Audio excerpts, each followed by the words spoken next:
primeiro tema é a unidade do Espírito. A unidade do Espírito. Então, Paulo inicia essa segunda metade do livro de Efésios com um chamado comovente à unidade.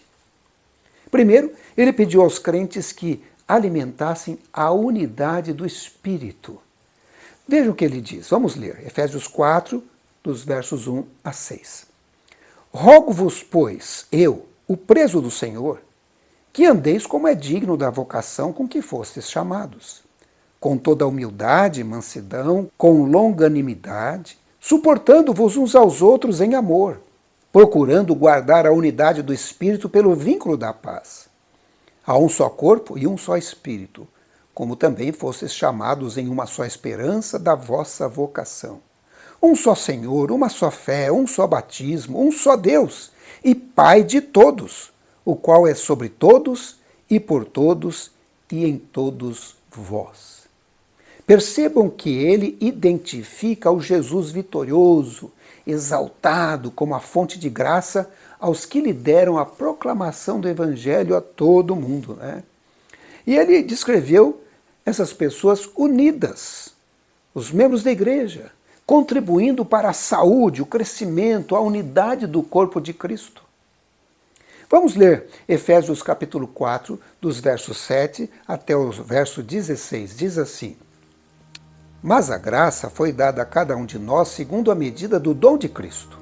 Por isso diz, subindo ao alto, levou cativo o cativeiro e deu dons aos homens. Ora, isto ele subiu, que é senão que também tinha descido às partes mais baixas da terra.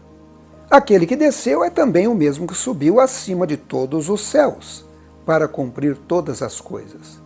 E ele mesmo deu uns para apóstolos, e outros para profetas, e outros para evangelistas, e outros para pastores e doutores, querendo o aperfeiçoamento dos santos, para a obra do ministério, para a edificação do corpo de Cristo, até que todos cheguemos à unidade da fé e ao conhecimento do Filho de Deus, a homem perfeito à medida da estatura completa de Cristo. E continua, para que não sejamos mais meninos inconstantes, levados em roda por todo o vento de doutrina, pelo engano dos homens que com astúcia enganam fraudulosamente. Antes, seguindo a verdade em amor, cresçamos em tudo naquele que é a cabeça, Cristo, do qual todo o corpo, bem ajustado e ligado pelo auxílio de todas as juntas, segundo a justa operação de cada parte, faz o aumento do corpo para a sua edificação em amor. Paulo instou aos crentes a ter um comportamento unificador, que refletisse o plano final de Deus. E ele começa essa ênfase com o chamado para praticar virtudes que levam à unidade.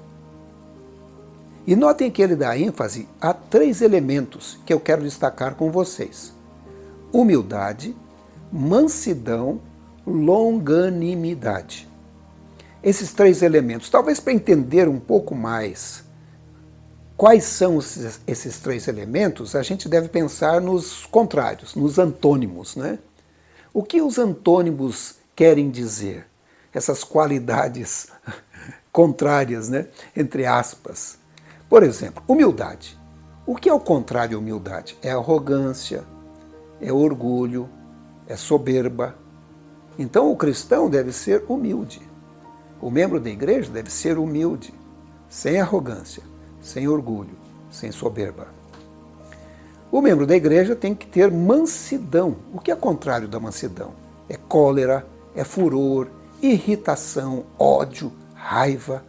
Então, o membro da igreja, o cristão, o membro do corpo de Cristo tem que ser manso, humilde e manso. Nada de cólera, nada de furor, nada de irritação, nada de ódio, nada de raiva.